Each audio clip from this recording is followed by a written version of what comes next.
बनिहाल से संगलदान के बीच की यह टनल 8.6 किलोमीटर लंबी है। यह टनल नई बनी है तो इसका अंदाज भी बिल्कुल अलग है। और यहाँ पर एक और चीज़ हम आपको बताना चाहेंगे, पूरा का पूरा ट्रैक बैलास्टलेस है।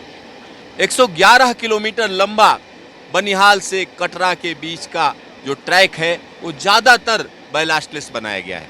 अगर हम अंजी ब्रिज की बात करें तो वहाँ पर बैलास्टलेस ट्रैक डाला जाएगा और उसका काम चल रहा है। लेकिन यहाँ बनिहाल से जब हम आगे बढ़ेंगे, खड़ी से पहले की स्थिति हम आपको दिखा रहे हैं और टनल के अंदर का दृश्य हम आपको रेल कार से दिखा रहे हैं।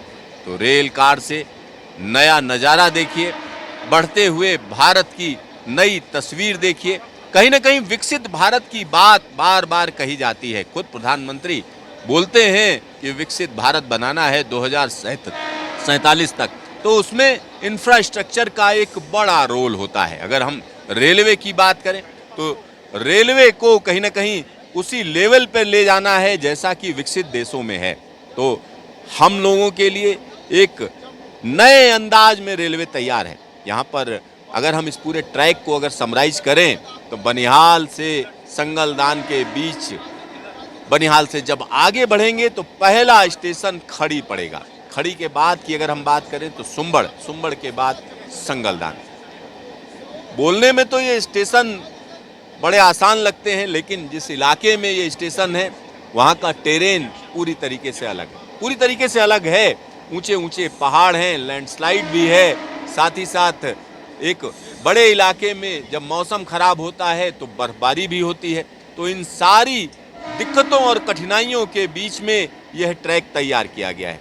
भारत सरकार की तमाम एजेंसियां इसमें लगी हैं, चाहे वो इरकॉन हो, कोंकण रेलवे हो, तमाम प्राइवेट कंपनियां भी इस पूरे के पूरे प्रोजेक्ट में उन्होंने बढ़ चढ़ कर हाथ बटाया है। अब देखिए किस तरीके से, किस अंदाज में यह टनल मुड़ रही है। तो अगर हम इस ट्रैक की बात करते हैं, ये ट्रैक पूरी तरीके से सीधा नहीं है। ऐसा नहीं है कि ये पूरी तरह से सीधा ट्रैक है। यह ट्रैक कहीं ना कहीं मुड़ता है, कहीं फिर सीधा हो जाता है। हर तरीके से इसमें चैलेंजेस कहे जा सकते हैं। और इसका जो तरीका है बनाने का, उसकी अगर हम बात करें तो पहले क्या किया गया कि रोड बनाई गई, अप्रोच रोड बनाई गई। सर्वे पूरे होने के बाद जब तय कर लिया गया कि इस इलाके में रेलवे लाइन बिछानी है तो अप्रोच रोड बनाई गई। उसके बाद यहाँ पर धीरे धीरे करके एक्टिविटी बढ़ाई गई। भारी भरकम मशीनरी लाने का काम भी किया गया और उसके लिए हम कह सकते हैं कि बड़े बड़े हवाई जहाज, उनका भी इस्तेमाल किया गया। और उनसे जब यहाँ पर मशीनरी पहुँची उसके बाद काम शुरू किया गया। तो जब इस तरीके का कोई बड़ा प्रोजेक्ट आता है तो जिस इलाके में आता है उस इलाके में बड़ा फ़ायदा होता है, निश्चित तौर पर कहा जा सकता है। क्योंकि अप्रोच रोड बनी तो इसका सीधा सा मतलब ये हो गया, वो इलाके जो सड़क के जरिए कनेक्ट नहीं थे वो कहीं ना कहीं कनेक्ट हो गए, तो कनेक्टिविटी बढ़ी। साथ ही साथ लोकल लोगों को काम भी मिला, क्योंकि बड़ा प्रोजेक्ट था, हजारों हजार करोड़ का यह प्रोजेक्ट कहीं ना कहीं तमाम लोगों के लिए रोजगार का जरिया बना। अब देखिए यह सुरंग खत्म हुई और तुरंत इसके बाद की अगर हम बात करें तो एक पहाड़ी नाला पड़ता है। पहाड़ी नाले के ऊपर एक पुल है। ये देखिए, यह पुल अपने आप में अनूठा पुल कहा जा सकता है। यह अनूठा पुल है और हम अनूठा इसलिए कह रहे हैं कि क्योंकि इस इलाके में पुल बनाना आसान नहीं है। अब हम खड़ी स्टेशन आ चुके हैं।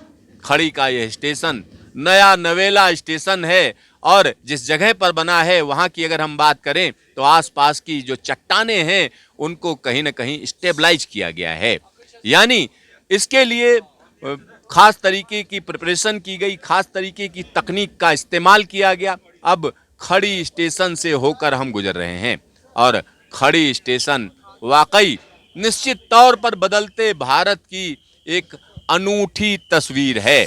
और यह अनूठी तस्वीर एक अनूठे अंदाज में देश के सामने आ रही है।